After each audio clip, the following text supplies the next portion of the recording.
काम खबर भी हमारे पास आ रही है, वो है जनाब 190 मिलियन पाउंड मनी लॉन्ड्रिंग की इंक्वायरी है और नैब का चेयरमैन पीटीआई का ट्रायल अडियाला जेल मुंतकिल करने का फैसला सामने आ गया है।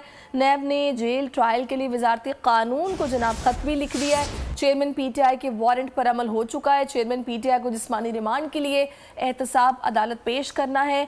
अमने आमा के पेश नज़र अदालती कार्रवाई अडियाला जेल मुंतकिल करना मुनासिब होगा, ये इस खत का मतन है। और इसी हवाले से बात करने के लिए इमरान वसीम भी हमें ज्वाइन कर चुके हैं। जी इमरान। बिल्कुल, नैब की जानिब से कल जो 2 केसेस हैं चेयरमैन तहरीक इंसाफ के खिलाफ, उनके अरेस्ट वारंट जारी करके एहतसाब अदालत से उन वारंट की एग्जीक्यूशन की इजाजत हासिल की गई थी और फिर कल अडियाला जेल में उन वारंट पे एग्जीक्यूशन का जो अमल था उसको भी मुकम्मल कर लिया गया था।